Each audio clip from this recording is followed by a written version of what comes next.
ಓಂ ಈಕ್ಷತೆ ನಾಶಬ್ದಂ ಓಂ.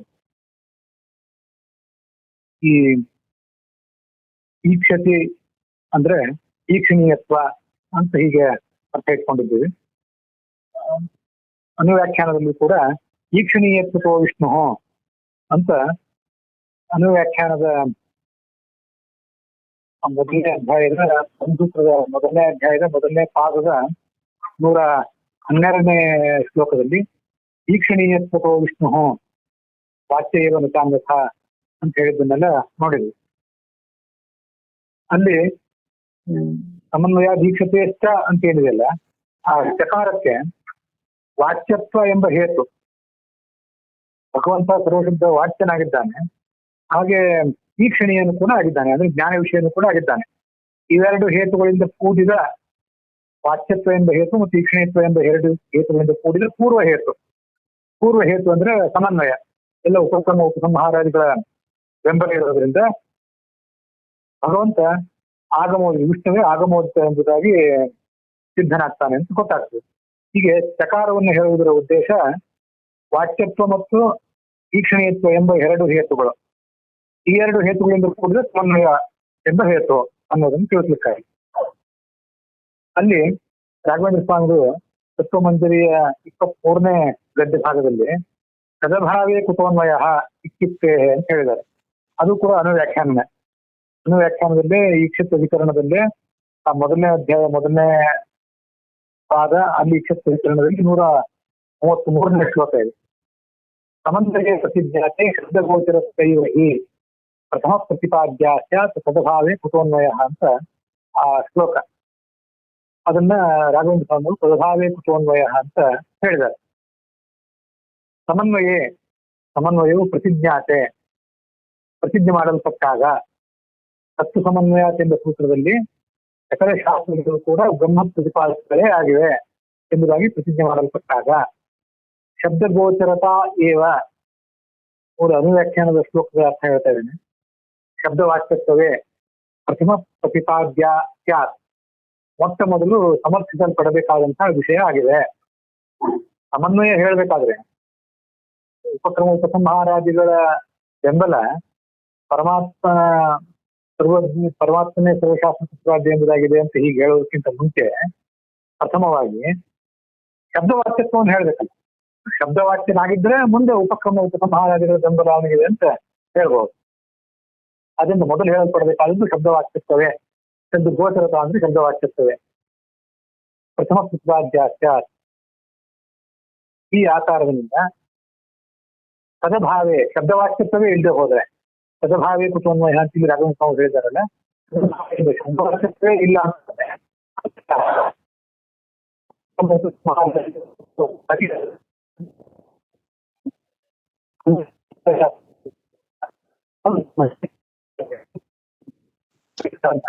ತುಂಬಾ ಕಟ್ ಆಗ್ತಿದೆ.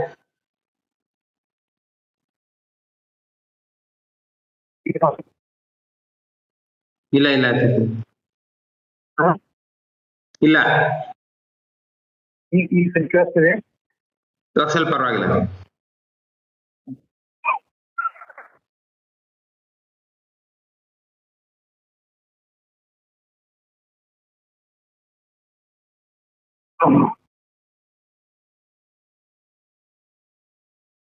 ಒಂದಿಷ್ಟು ವಿವರಣೆ ಇದೆ ಅನುವ್ಯಾಖ್ಯಾನ.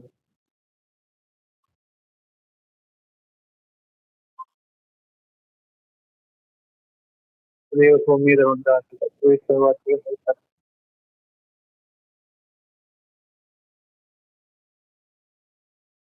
ಹೆಚ್ಚೇನು ವಿವರಣೆ ಅದಕ್ಕೆ ಬೇಕಾಗಿಲ್ಲ. ಬ್ರಹ್ಮ ಶಬ್ದಾಗೋಚರ ಆಗಿಬಿಟ್ರೆ, ಅಂದ್ರೆ ಶಬ್ದಕ್ಕೆ ವಿಷಯ ಅಲ್ಲದೆ ಹೋದ್ರೆ ಶಾಸ್ತ್ರದ ಯಾವ ಭಾಗವೂ ಕೂಡ ಬ್ರಹ್ಮನನ್ನು ಪ್ರತಿಪಾದನೆ ಮಾಡೋದಿಲ್ಲ ಅಂತ ಆಗ್ತದೆ. ಆದ್ರಿಂದ ಶಾಸ್ತ್ರಗಳೆಲ್ಲ ವ್ಯರ್ಥ ಆಗ್ತವೆ. ಆದ್ರಿಂದ ಮೊದಲು ಪರಮಾತ್ಮನಿಗೆ ಸಕಲ ಶಬ್ದ ವಾಚ್ಯತ್ವವನ್ನು ಪ್ರತಿಪಾದನೆ ಮಾಡಿ ಮುಂದೆ ಉಪಕ್ರಮ ಉಪಸಂಹಾರಗಳ ಮೂಲಕ ಅವನಲ್ಲಿ ಸರ್ವಶಾಸ್ತ್ರೋದಿತತ್ವ ಸರ್ವಶಾಸ್ತ್ರ ಮುಖ್ಯ ಪ್ರತಿಪಾದಿತತ್ವ ಇದೆ ಅಂತ ಹೇಳಬೇಕಾಗ್ತದೆ. ಇದು ಸದಭಾವೇ ಕುತೋನ್ವಯ ಅನ್ನೋದು ಅನುವ್ಯಾಖ್ಯಾನದಲ್ಲಿ ಏನಿದೆ ಅದನ್ನ ರಾಘವೇಂದ್ರ ಸ್ವಾಮಿಗಳು ತಗೊಂಡಂತಹ ವಿಷಯ. ಸರಿಯತ್ತರ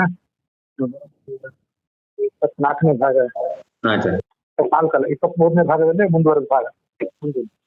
ಅಥವಾ ನ ಕೇವಲ ಈಕ್ಷಣೀಯತ್ವ ಕಿಂತು ಈಕ್ಷಣೀಯತ್ವ ಇತ್ಯನುಗೃಹೀತಾತ್ ಆಮನಂತಿ ಆವಿಶಂತಿ ಅಸಕಸ್ಮಾದುಚ್ಯತೆ ಇತಿ ವಚತಾಂ ಇತಿ ವಚತಾಂ ವಾಚ್ಯಮುತ್ತಮಂ ಇತಿ ಅಹಮೇವ ವೇದ್ಯೆ ಇತಿ ಇತ್ಯಾದಿ ಶ್ರುತಿ ಬಲಾದಿತಿ ವಾ.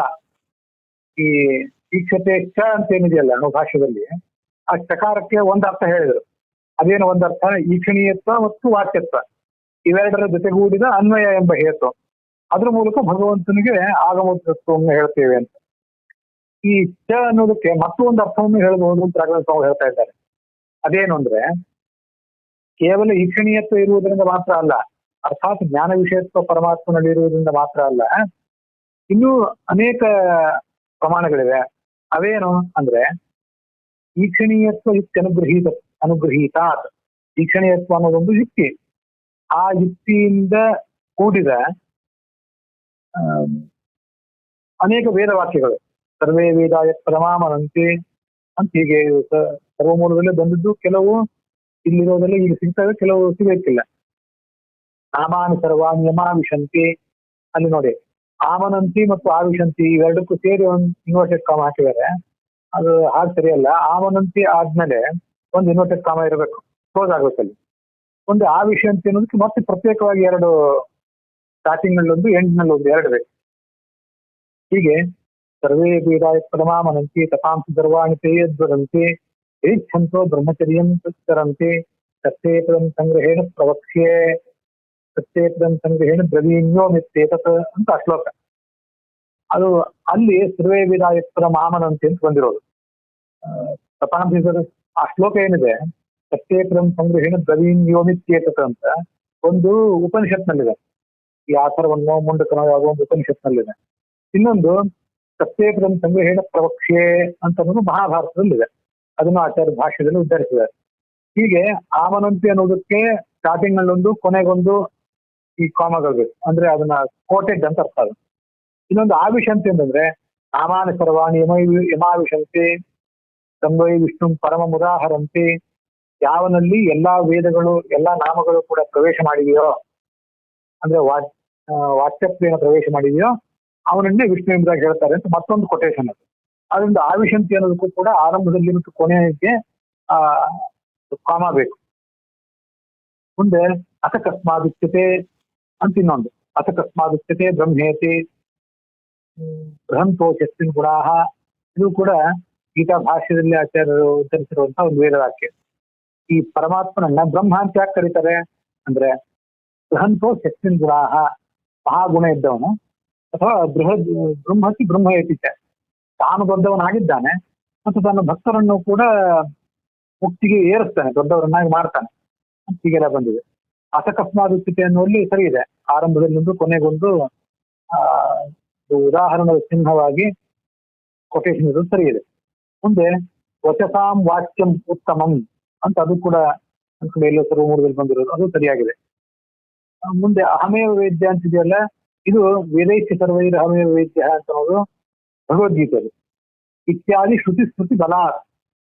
ಹಾಗಾಗಿ ಈಕ್ಷತೆಶ್ಚ ಅಂದ್ರೆ ಈಕ್ಷಣೀಯತ್ವ ಅರ್ಥಾತ್ ಜ್ಞಾನ ವಿಷಯತ್ವ ಎಂಬ ಯುಕ್ತಿಯ ಬೆಂಬಲವುಳ್ಳಂತಹ, ಅನುಗ್ರಹೀತಾಳನ್ನು ಬೆಂಬಲವುಳ್ಳಂತಹ ಈ ಎಲ್ಲ ವೇದವಾಕ್ಯಗಳು, ಈ ಎಲ್ಲ ವೇದವಾಕ್ಯಗಳ ಮೂಲಕ ಪರಮಾತ್ಮ ಸರ್ವಶಾಸ್ತ್ರೋದಿತ ಅಂತ ಗೊತ್ತಾಗ್ತದೆ. ಇದು ವಾ ಅಂದ್ರೆ ಆ ಚಕಾರಕ್ಕೆ ಹೀಗೂ ಒಂದು ನಾವು ಅರ್ಥ ಮಾಡ್ಲಿಕ್ಕೆ ಸಾಧ್ಯ ಇದೆ. ಆಮೇಲೆ ಗತಿ ಸಾಮಾನ್ಯಾಚ್ಯ ಇತಿವ ಅನುಕ್ತ ಸಮುಚ್ಚಯ, ಇನ್ನೂ ಒಂದು ವಕಾರಕ್ಕೆ ನಾವು ಅರ್ಥ ಮಾಡಬಹುದು. ಅದೇನು ಅಂದ್ರೆ ಮುಂದೆ ಗತಿ ಸಾಮಾನ್ಯಾತ್ ಅಂತ ಒಂದು ಸೂತ್ರ ಬರೋದಿದೆ. ಗತಿ ಸಾಮಾನ್ಯಾತ್ ಅಂದ್ರೆ ಈ ಅಲ್ಲೊಂದು ಪ್ರಶ್ನೆ ಏನ್ ಬಂದಿದೆ, ಆ ಪ್ರಶ್ನೆಗೆ ಉತ್ತರ ರೂಪವಾಗಿ ಈ ವಾಕ್ಯ ಇದೆ. ವೇದಗಳಲ್ಲಿ ಒಂದೊಂದ್ ಕಡೆ ಒಂದೊಂದ್ ಥರ ಏನೇನೋ ಪ್ರತಿಪಾದನೆ ಮಾಡುವಂತೆ ಕಾಣಿಸ್ತದಲ್ಲ. ಕೆಲವು ಕಡೆ ಕರ್ಮದ ಮಹತ್ವವನ್ನು ಹೇಳುವಂತೆ ಕಾಣಿಸ್ತದೆ, ಕೆಲವು ಕಡೆ ಪ್ರಕೃತಿಯ ಮಹತ್ವವನ್ನು ಹೇಳುವಂತೆ ಕಾಣಿಸ್ತದೆ. ಆದ್ರಿಂದ ವೇದಗಳು ಜ್ಞಾನವನ್ನು ಹೇಳ್ತಾವೋ ಕರ್ಮಕಾಂಡವನ್ನು ಹೇಳ್ತಾವೋ ಅಂತ ಒಂದು ಜಿಜ್ಞಾಸೆ. ಇನ್ನ ದೇವತೆಯನ್ನು ಹೇಳಿದ್ರು ಕೂಡ ವಿಷ್ಣುವನ್ನು ಹೇಳ್ತಾವೋ, ಇಂದ್ರನನ್ನು ಹೇಳ್ತಾವೋ, ವರುಣನನ್ನು ಹೇಳ್ತಾವೋ ಅಂತ ಹೀಗೆಲ್ಲ ನಮ್ಗೆ ಜಿಜ್ಞಾಸೆ ಬರ್ಬಹುದು. ಅದಕ್ಕೆ ಗತಿ ಸಾಮಾನ್ಯ ಅಂತ ಮುಂದೆ ಏನ್ ಹೇಳ್ತಾರೆ ಅದನ್ನು ಕೂಡ ಇಲ್ಲಿ ತಿಳ್ಕೊಳ್ಬಹುದು. ಅದೊಂದು ಸೂತ್ರ ಇದೇ ಅಧಿಕರಣದಲ್ಲೇ. ಗತಿ ಅಂದ್ರೆ ವೇದಗಳಿಂದ ನಮಗೆ ತಿಳಿದು ಬರುವಂತ ಅವಗತಿ ಜ್ಞಾನ ಅದು ಸಾಮಾನ್ಯವಾಗಿದೆ. ಏಕಸೂತ್ರತ ಒಂದು ಎಲ್ಲಾ ಶಾಸ್ತ್ರದಲ್ಲೂ ಕೂಡ ಇದೆ. ಸ್ಥೂಲ ನೋಟಕ್ಕೆ ನೋಡಿದ್ರೆ ವೇದಗಳು ಶಾಸ್ತ್ರಗಳು ಏನೇನನ್ನೋ ಹೇಳುವಂತ ಕಾಣಿಸ್ತವೆ. ಆದ್ರೆ ಅವುಗಳಲ್ಲಿರುವಂತಹ ಅಂಡರ್ ಕರೆಂಟ್ ಏನಿದೆ ಅದು ಎಲ್ಲಾ ಕಡೆ ಸಮಾನವಾಗಿದೆ, ಸಾಮಾನ್ಯ ಅಂತ ಈಗ ಅದರ ತಾತ್ಪರ್ಯ. ಇತಿ ಸಾಮಾನ್ಯ ಇತಿವ ಅನುಕ್ತ ಸಮುಚ್ಚಯ ಅದನ್ನು ಕೂಡ ಶಬ್ದದಿಂದ ತಿಳ್ಕೊಳ್ಬಹುದು ನಾವು. ಇತಿ ಸಾಮಾನ್ಯ ಇತಿವಾ ಹೀಗೆ ಈ ಈಕ್ಷತೆಷ್ಟ ಅಂತ ಅನ್ನೋದಕ್ಕೆ 3 ಅರ್ಥಗಳು ಅದು ಒಟ್ಟು. ಈಕ್ಷಣೀಯತ್ವ ಮತ್ತು ವಾಚ್ಯತ್ವ ಎಂಬ ಹೇತುವಿನ ಜೊತೆಗೂಡಿದ ಸಮನ್ವಯ ಅಂತ ಒಂದರ್ಥ. ಈಕ್ಷಣೀಯತ್ವ ಯುಕ್ತಿಯ ಬೆಂಬಲವುಳ್ಳಂತಹ ಈ ಎಲ್ಲ ಆಮನಂತಿ ಮೊದಲಾದ ವೇದ ವಾಕ್ಯಗಳು ಅಂತ ಅರ್ಥ. ಇನ್ನೊಂದು ಗತಿ ಸಾಮಾನ್ಯ ಅಂತ ಮುಂದೊಂದು ಸೂತ್ರವನ್ನೇನು ಹೇಳ್ತಾರೆ, ಆ ಸೂತ್ರದಿಂದ ಪ್ರತಿಪಾದಿತವಾದಂತಹ ಯುಕ್ತಿ ಅದನ್ನು ಕೂಡ ತಿಳ್ಕೊಳ್ಬಹುದು. ಆ ಸೂತ್ರದಿಂದ ತಿಳಿದು ಬರುವಂತಹ ಯುಕ್ತಿ ಗತಿ ಸಾಮಾನ್ಯ ಎಂಬ ಹೇತುವನ್ನು ಜೋಡಿಸಿಕೊಳ್ಳುವಂತಹ ಒಂದು ಅವಕಾಶ ಇಲ್ಲಿದೆ. ವಿಷ್ಣು ಅರ್ಥ ಅನ್ನೋದಕ್ಕೆ ಅರ್ಥ.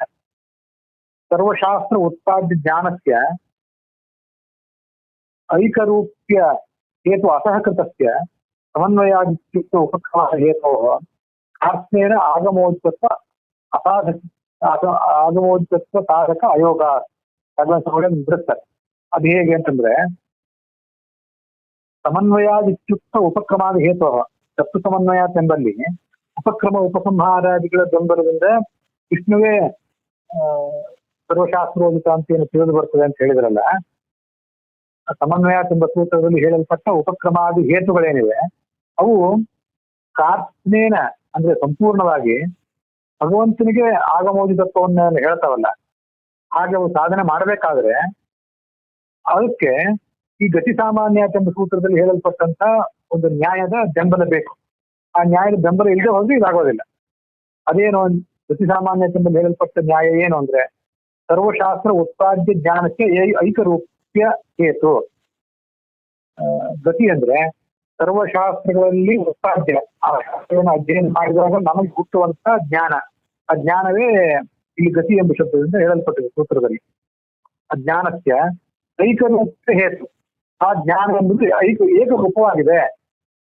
ನಮಗೆ ನಮ್ಮ ದೋಷಗಳಿಂದಾಗಿ ಅನೇಕ ತಪ್ಪು ವಿಭಿನ್ನ ಜ್ಞಾನಗಳು ಬರ್ಬೋದೇ ಹೊರತು ಸರಿಯಾದ ಕಾರಣಗಳನ್ನು ಪರಾಮರ್ಶೆ ನೋಡಿದಾಗ ಯಾವ ಶಾಸ್ತ್ರವನ್ನು ಓದಿದ್ರು ಕೂಡ ನಮಗೆ ಏಕ ಜ್ಞಾನವೇ, ಪರಸ್ಪರ ಹೊಂದಾಣಿಕೆ ಉಳ್ಳಂತಹ ಜ್ಞಾನಗಳೇ ಬರ್ತವೆ ಅಂತ ಹೇತು, ಐಕರೂಪ್ಯ ಹೇತು.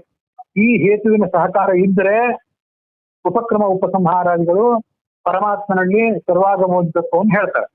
ಆ ಹೇತುವಿನ ಸಹಕಾರ ಇಲ್ಲದೆ ಹೋದ್ರೆ, ಈ ಹೇತು ಅಸಹಕೃತಕ್ಕೆ ಸಹಕಾರ ಇಲ್ಲದೆ ಹೋದ್ರೆ ತತ್ವ ಸಮನ್ವಯ ಎಂಬ ಸೂತ್ರದಲ್ಲಿ ಹೇಳಲ್ಪಟ್ಟಂತ ಉಪಕ್ರಮ ಉಪಸಂಹಾರಾದಿಗಳು ಪರಮಾತ್ಮನಿಗೆ ಆಗಮೋದಿತತ್ವವನ್ನು ಹೇಳಲಿಕ್ಕೆ ಸಮರ್ಥ ಆಗೋದಿಲ್ಲ ಅಂತ ತಾತ್ಪರ್ಯ.